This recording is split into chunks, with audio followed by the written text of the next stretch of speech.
everyone, a few days ago I had posted one half of my September wrap up. I just realized I had too many things to talk about and I was making my video way too long because I like to talk a lot about each book. So if you want to see all the books that I read in the second half of September that revolved around Series September, I'll link that video down below, the part 1 of this wrap up. But this is all the other books I read. So this will be the books I read with my daughter for school, the books that I had read for my 5-star prediction video, and then most of the time will be about the short stories and plays that I read as part of 30 books in 30 days readathon. The next category is books that I read with my daughter for school. I'm just going to mention them real quick. We read a chapter book called Madame Pamplemousse and Her Incredible Edibles by Rupert Kingfisher. This is very much like a Roald Dahl kind of book, but written more recently. Like, it's like weird and kind of has like creepy illustrations and things like that. It could be like very much illustrated by the same person. It's not the same person, but very similar illustrations to the Roald Dahl books.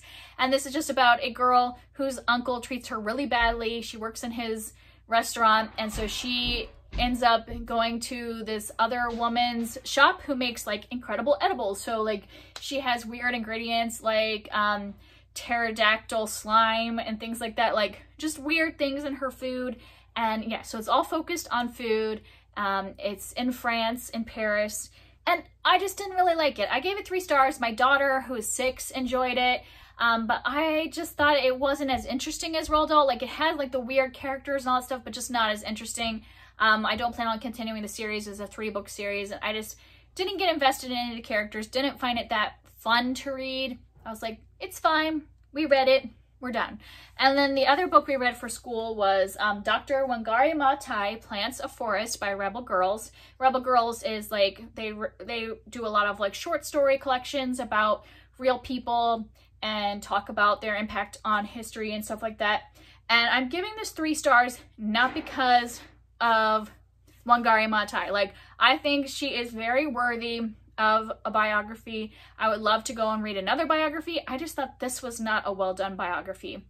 So if you don't know who Dr. Wangari Maathai is, she was a woman who grew up in Kenya and ended up going on to schooling and becoming a PhD, and I think she studied biology, and she came back to Kenya after studying. She had studied abroad for many years to get her PhD and things like that, and when she came back to Kenya, she realized her village, a lot of the like corporations and things like that had cut down all the trees, and the people were starving because they just didn't have the trees to stop the erosion, and that was ruining their rivers, and also they had lost a lot of the trees that provide fruit and things like that.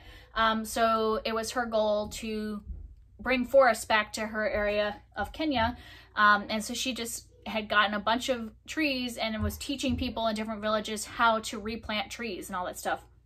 So she is definitely worthy of a biography, and I would suggest looking her up. But this one, it started off good. Like, you know, when you read a biography, you don't expect to just be like, this happened, then this happened, then this happened. Because I can read Wikipedia if I just want the high points. You want something that's going to really invest you in that person's life. And at the beginning, it started off like that. We got to meet her like brothers and her mom and like see how much she loved her family and see how much she loved the land and all that stuff. But as soon as she left for school, it became basically a Wikipedia article. It was like, she went to this school, she met this person, then she went to this school and she learned this, and then she came back to Kenya and did this, this, this. And it was just like a list of things. And I was reading this with my daughter, and she was invested at the beginning. She wanted to look at all the pictures because there is some art in here and things like that. She was like invested. When we got to an end of chapter, she answered my questions. When we got about halfway through this, she started like coloring and didn't even bother to look at the pictures. She couldn't answer any questions I asked her. She completely shut off.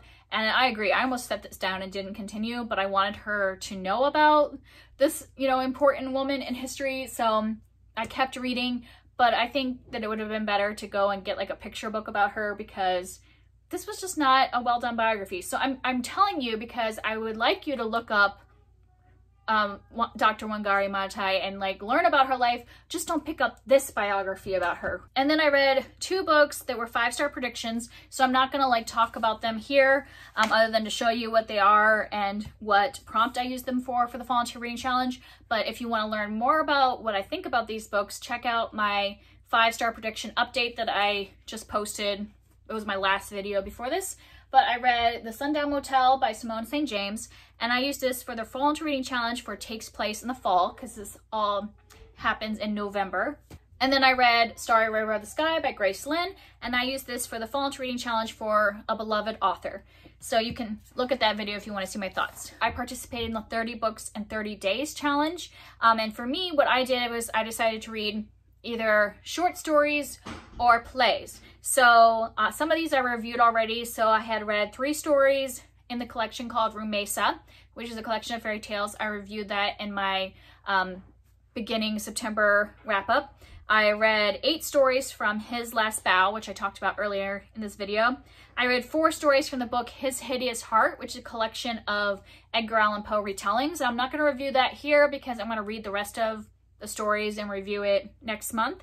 And then I read 12 stories by Edgar Allan Poe, and I had buddy read all of those with Tiffany from Beautiful Minutia, so we would like talk about each story after we read them, and I really enjoyed that. I have only read one Edgar Allan Poe story before this, like at school, and I don't know why I didn't pick them up before now, but I really enjoyed it. I think they've really held up, or at least most of them. I've only read 12 of them so far. I'm going to continue in October and November to read more of them because I'm really enjoying the ambiance of like his macabre stories. We also read some of his satire as well, which I didn't love as much because I felt like the satire was very rooted in that time period, which makes sense. That's kind of how satire works, taking the things about society at that time and, you know, reflecting upon them.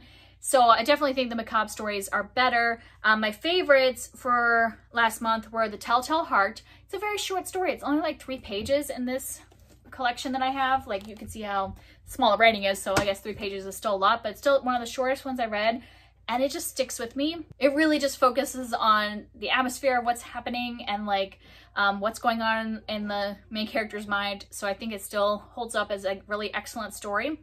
And then the other one I really loved was The Facts in the Case of M. Valdemir, which is a story I had never heard of before, but both Tiffany and I really enjoyed it. It was very interesting. I was like glued to the page the whole time trying to figure out what was going to happen because it was a longer story, and I was like, I really need to know what happens. And it's just basically about a man who hypnotizes people, and he wants to hypnotize somebody on their deathbed. So he has a friend who is dying and agrees to let himself be hypnotized right before the doctors think he's gonna die. And yeah, it's super interesting. So those were my 2 favorites. I'm not gonna talk about all 12 because that would take too long. So those are my 2 favorites. I've really enjoyed almost everything, all of those stories out of the 12. I think there's only one I didn't like. And then I read 4 plays. So I didn't read exactly all the plays that I had meant to read, but I read 4 plays, which I still think was good. I ended up reading 2 plays by Oscar Wilde, and I read 2 of his like completely different plays. So the first one I picked up was Salome, which is a tragedy that he wrote, and he originally wrote it in French, so I read a translated version of it. And it is a 1-act play, so it's shorter, and it is a kind of retelling of the death of John the Baptist. So it has Herod, and Salome is Herod's stepdaughter, and yeah, it's a lot about the male gaze and the way men view younger women, and yeah, a lot of that commentary. It is kind of graphic, so just keep that in mind if you're planning on reading it, and it is a tragedy. Also keep that in mind, but I thought it was interesting. I gave it 3 stars because I didn't like love it. It was kind of hard for me to read. Like, the writing was just a little more dense than I was expecting, and so it took me a long time to get through it, even though it's only 1 act. But it's one that if I read it again, maybe I would like it more because I would kind of be able to get a hold on the language more. And I've read some like analysis of it afterwards that makes it seem more interesting to me. But for now, I'll stick to 3 stars. And then the other one I read was Lady Windermere's Fan, and that one I gave 5 stars. That is one of his comedy of manners, meaning he's kind of analyzing the way society works, and maybe like there's a scandal in the play, but really the commentary isn't focused on the scandal. It's like what's going on in the rest of society around that scandal. And that play is basically about a woman named Lady Windermere, and I don't want to give a lot away because I think it's like one of those plays that as the play unfolds, each act, you learn more and more about the characters. But basically she is a woman that is married, and there is another woman in town that a lot of people are rumoring that this other woman might be her husband's mistress and stuff like that, that there's something going on between this other woman and her husband. So yeah, so there's a lot of stuff like that. The commentary is a lot about the double standards that men and women face at this time in society. Yeah, so I found that one really fun and gave it 5 stars. Loved that play. I never read it before, so it's up there with one of my favorite plays. I really love either comedy of errors and comedy of manners are just my favorite kind of plays, where tragedies are not so much, so that kind of is reflected in my ratings, that I just really enjoy a comedy of manners. I find them really fun. And then the last 2 plays I read were connected. I read The Laramie Project and The Laramie Project 10 Years Later. So The Laramie Project was written, and then 10 years later there was an epilogue written that's a shorter play. I think it's only 1 act, and it kind of like continues the story. So what this play is that it is focused on an event that happened in 1998 where a young gay man was brutally killed. And so we don't, just so you know, on stage, so like on the page, you don't see the murder, but it's interviews with people, so they do talk about what happened to him. So just keep that in mind if that's something you can't handle. So this group from this theater company that was in New York, they went to Laramie, Wyoming, where this murder had happened, basically right after it happened. So like pretty soon after the events, like this play came out, I think within a year or 2 of the murder, and they went and they interviewed a bunch of people from the town to just kind of see how people are viewing their town differently after this big event happened. And it was just a really interesting view into a town in America at that time, and how people viewed the murder, how people viewed their town afterwards, how they viewed the town beforehand and afterwards, and the differences, and like people that had lived there the whole lives, and then people that were new to the area, like maybe that just worked at the university, like had come in to work in the university or go to the university, so maybe didn't grow up in that town. And just, it was very interesting. I like the fact that they did this as interviews and not like making up characters. Like all the characters in this are real people, and they're taking quotes from those interviews, which I think is good, because then you can see them really as real people, since they are, instead of like them making any of these people into like caricatures of certain types. So I thought that was really good. This play I gave 5 stars because I thought it was really powerful what it was doing. I didn't really love the way the play ended, because I think it could have had a little more impact if they had started a little earlier. I think they went too long at the end. But I still gave it 5 stars because I think this is a really important piece of like interviews and play. I think it would be good as a play, like to see it and have that impact of like seeing all these different opinions and thoughts, and like how this one act, like it shows like how this one act really got picked up by the media, and, you know, shown how important it is to focus on hate crimes and, you know, preventing them from happening and things like that. So I think it is a really important piece of media to have, but I think the sequel was not as good. So I read the Laramie Project 10 Years Later, and I gave that 3 stars because I get why they went. So basically what it is, the same theater group went back to Laramie 10 years later and wanted to see how things had changed over that time.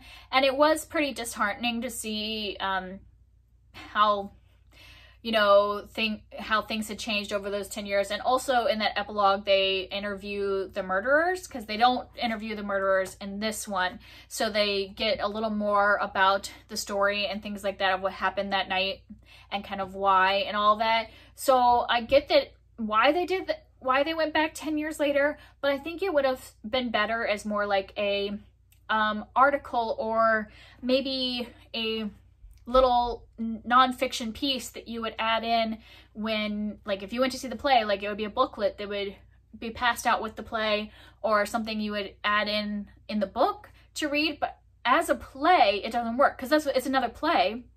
It's a one-act play, and it doesn't work. It says in the opening that you don't have to do the two plays back to back. Like, you don't have to do the Laramie Project and then the 10 years later, that they're each supposed to stay on their own. But that's not the case. Like, when I was reading the 10 years later one, I was like, if I paid to go see this play and they hadn't shown me the other play, I would be confused, and I would be like, why? What's going on here? Like, I wouldn't be interested in seeing it as just a play on its own. I thought, like, it's good, like I said, as an epilogue to the original play, but as a play on its own, it just doesn't work for me. So that's why I gave it 3 stars, because it has good information, but I think they should have done it not as a play. I think they should have just done it, like, write down the interviews and put it as something that you hand out in the playbill. That would have worked really well. But yeah, it just does not stand on its own as a play. And that is the rest of the books and short stories and plays and things that I read in the month of September. If you would like to talk about any of these, I would love to hear from you down below. Let me know if you have read any of Edgar Allan Poe's stories recently. Which one is your favorite? Maybe I haven't read it yet. Like I said, I read a lot of the really popular ones this month, and I'm going to continue to read his stories. So if you have a favorite, let me know what it is. I'll let you know if I've already read it, what I thought. But so far, I'm really enjoying all of the stories that I have been reading. So I'll continue to sprinkle some short stories into the rest of fall. And I hope you enjoy this video, and I will see you next time. Bye.